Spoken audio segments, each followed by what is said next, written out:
I saw the pregnancy test in the trash can of my brother's guest bathroom, and it was positive. I hadn't been looking for it.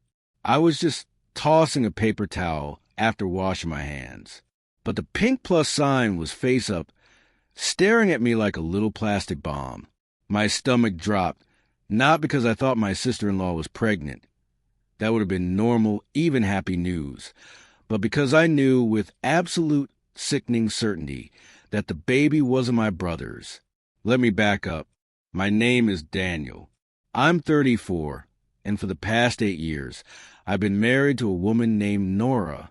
We met in a coffee shop when she spilled an iced latte on my laptop.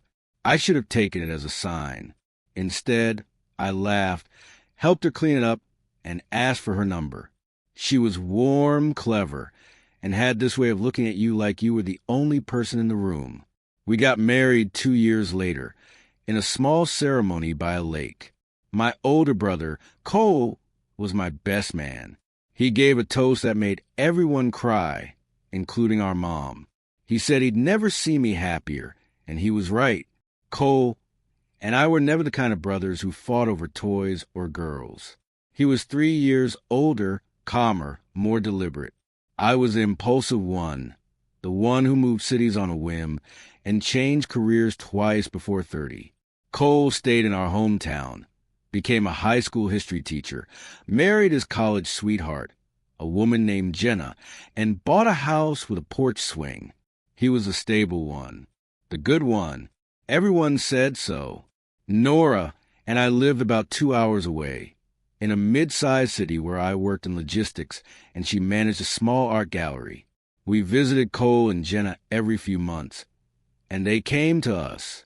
It was comfortable, easy. I never once looked at my brother's wife and felt anything other than friendly affection. Jenna was sweet, a little shy, a kindergarten teacher who made her own bread and cried at animal commercials. She and Nora got along well, which I was grateful for. Family gatherings were never tense. Until about 18 months ago. That was when things started to shift, though I didn't see it at the time. Looking back, the signs were there, little flickers of something wrong, like a bulb about a burnout. Nora started suggesting we visit Cole more often. She said she missed the small town feel, the fresh air, the way Jenna always had fresh cookies. I thought nothing of it. I like my brother. I like free cookies.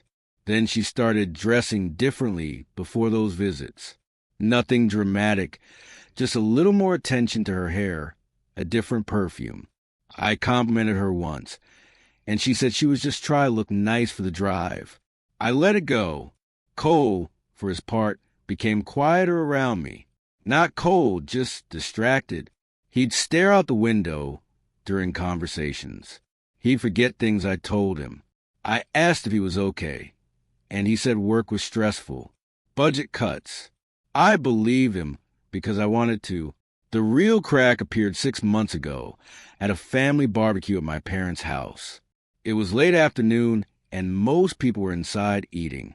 I went out back to grab more ice from the cooler, and I saw Cole and Nora standing by the old oak tree at the edge of the yard.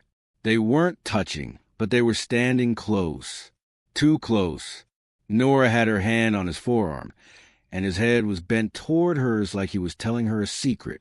When I called out, they jumped apart like kids caught stealing candy. Nora laughed and said Cole was just telling her a funny story about something that happened at work. Cole nodded, wouldn't meet my eyes.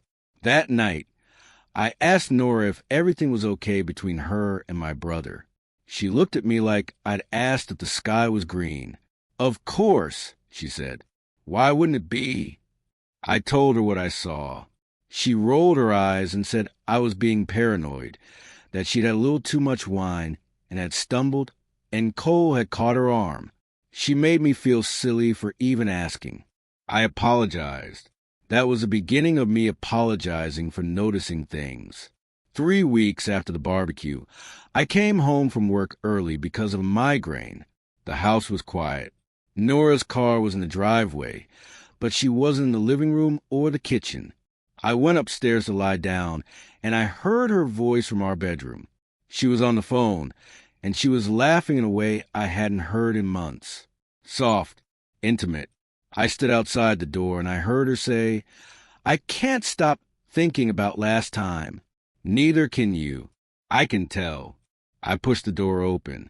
She was sitting on the edge of the bed, phone pressed to her ear. Her face went pale when she saw me. She said, "I have to go," and hung up. I asked who she was talking to. She said it was her friend Megan from college, that Megan was going through a divorce and needed support. I asked why she looked scared. She said I was the one who looked scary, standing in the doorway with a migraine and a suspicious expression. She made me feel like the bad guy again. I didn't check her phone. I should have. But I didn't want to be that husband, the one who snoops, the one who doesn't trust. So I swallowed it and took 2 aspirin and went to sleep.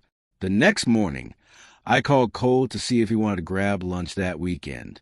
He said he was busy. He said it too fast. I asked if everything was okay, and he said, "Why wouldn't it be?" The exact same words Nora had used. I hung up and stared at the wall for a long time. The pregnancy test was the thing that broke me open, but not in the way you think. It wasn't Nora's. It was Jenna's. I was at Cole and Jenna's house 2 weeks ago, helping Cole fix a leak under their kitchen sink. Jenna was at a doctor's appointment. Nora had stayed home, said she wasn't feeling well. Cole and I worked in near silence, which wasn't unusual for us, but this silence felt heavy. When I finished the repair and went to wash my hands in the guest bathroom, I opened a small trash can under the sink to throw away a dirty rag.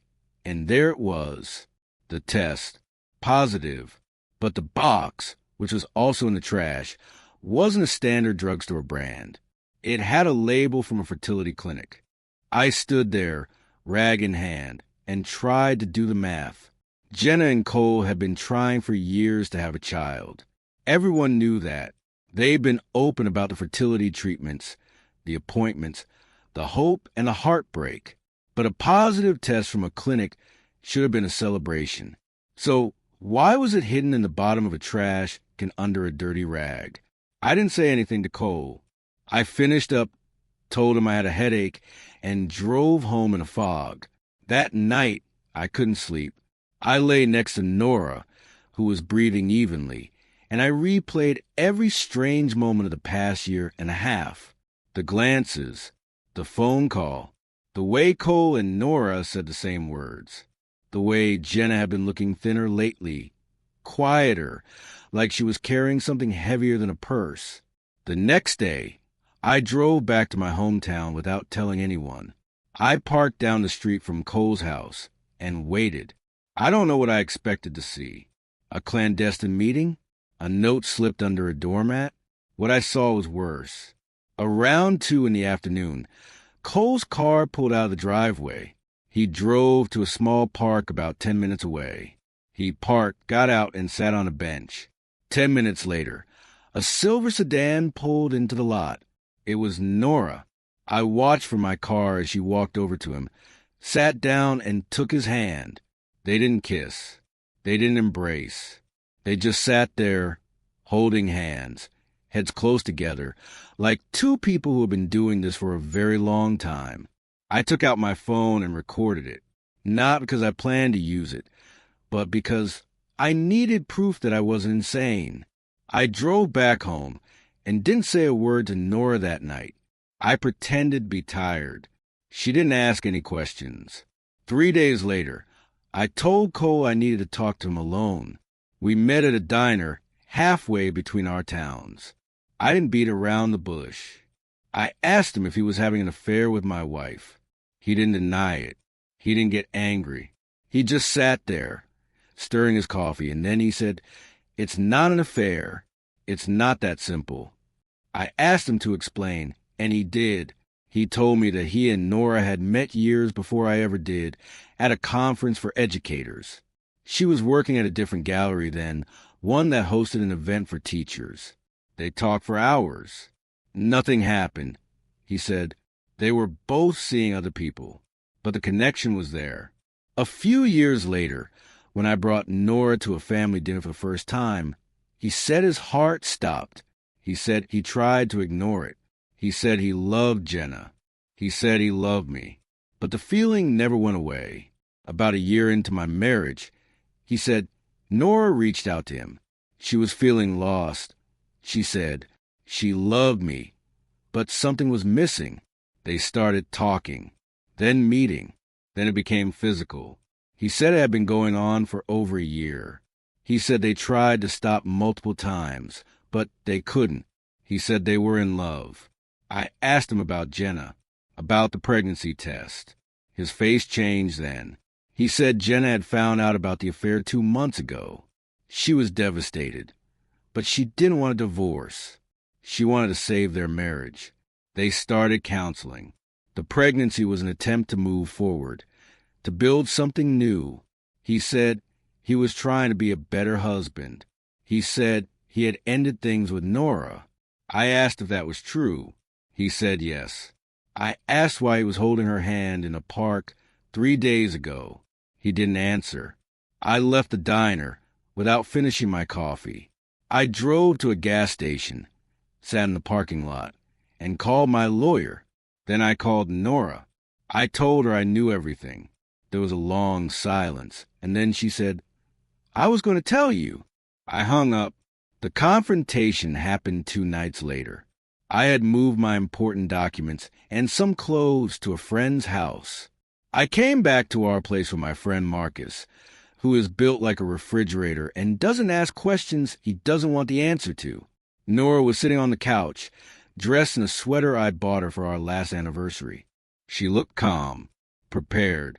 I told her I wanted a divorce. She nodded and said she understood. Then she said something that made my blood run cold. She said, "Cole and I have been talking.